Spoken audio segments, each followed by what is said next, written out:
Hi there, welcome to Black Gumbo Gardening, Food, and Family Adventure. We're going to go out and tear down our cucumbers, put some cowpeas in. Let's go.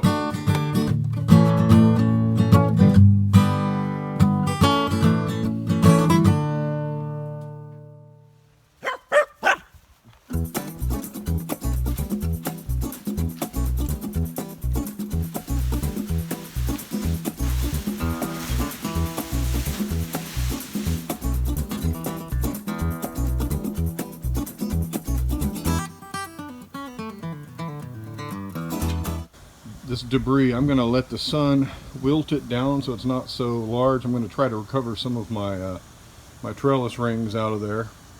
And then once it's wilted down and good and small, I'm going to bag it up and set it out for trash. I will not put this in my compost because it's infested with the worms, and the worms would be no big deal.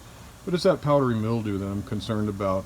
I don't want to harbor that and just put it on my plants next year in the compost. So this will go straight to the curb, and the trash guys will take it to the city dump.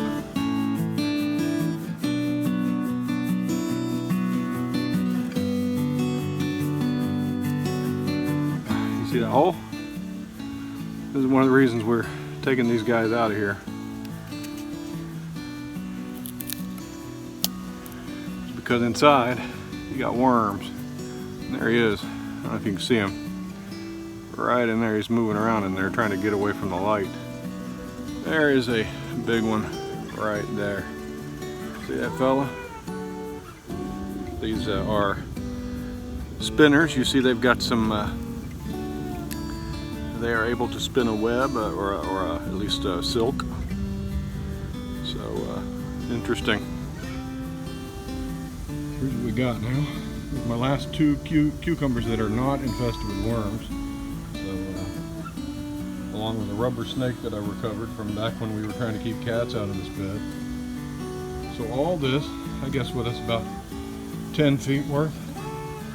I'm going to plant this whole thing in cowpeas, and that plot over there where my beets were also in cowpeas. And cowpeas will last throughout the summer, and it will basically be my summer cover crop.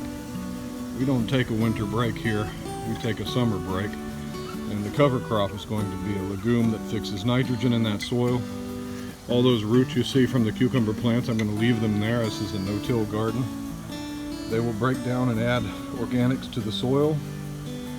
Also, I will not plant cucurbits or cucumbers or squash in this garden for the next 2 years. The third year I can cycle back through here. That's why I have 3 beds. I've got 1, 2, and 3 so that I can cycle through major families of crops and do some rotation planting. That way the diseases that are in here, the powdery mildew that is in this bed, will break down and die. So I'll be able to plant here again in 3 years, cucumbers. Next year cucumbers will go in that back row where the tomatoes are. Tomatoes will go in this middle one, and leafy greens will go in this one. Now again, this is no-till gardening, so what I'm going to do is I'm going to come in here and just rake back my mulch, and I'm going to plant directly in the soil. Once the plants are up, I'll put the mulch back and basically layer everything.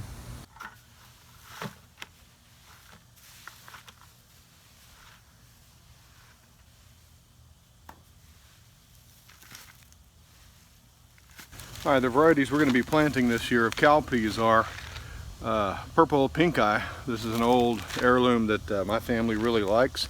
I used to grow these from seeds that were harvested from my wife's grandfather in his garden, but I'm out of those seeds, so we're going to plant some new ones. Also, these Ozark Razorbacks. I harvested these from my crop several years ago, back in 2015. These are really good too. They're kind of cool because they have they're half brown, half white. They're kind of nice looking. Anyway, that's what we're planting today.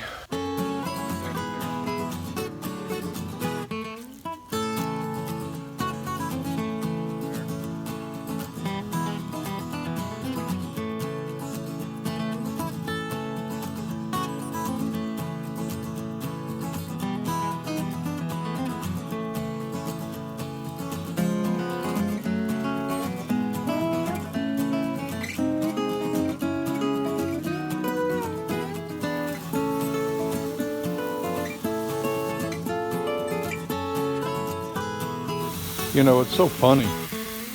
These beets and these cucumbers have only been in this garden for a matter of, you know, 2 or 3 months. They run their entire life cycle. But when you pull them out, you feel like, man, there's something really missing here, and you kind of get attached to your garden the way it was at its height when everything looked so beautiful and so lush. But we'll get there again. The changing nature of the garden is that it morphs and it changes and it adjusts to the season. And now it's time for some cowpeas. We're putting cowpeas pretty much everywhere that dies out in the summer heat, because you don't have to worry about crop rotation with them. They are nitrogen fixers. They're good for the soil.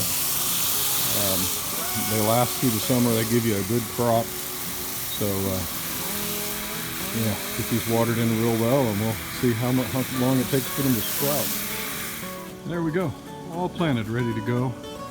Put my some of my containers there to kind of shade that ground a little bit from the evening sun, which comes in on that side of the garden pretty intensely. I'm hoping that that'll help at least retain some water in the absence of mulch.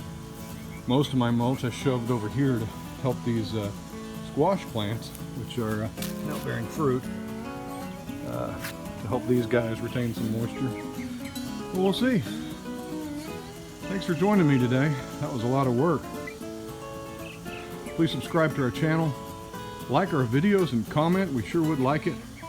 We appreciate you joining us here on Black Gumbo. Have a good day. Bye-bye.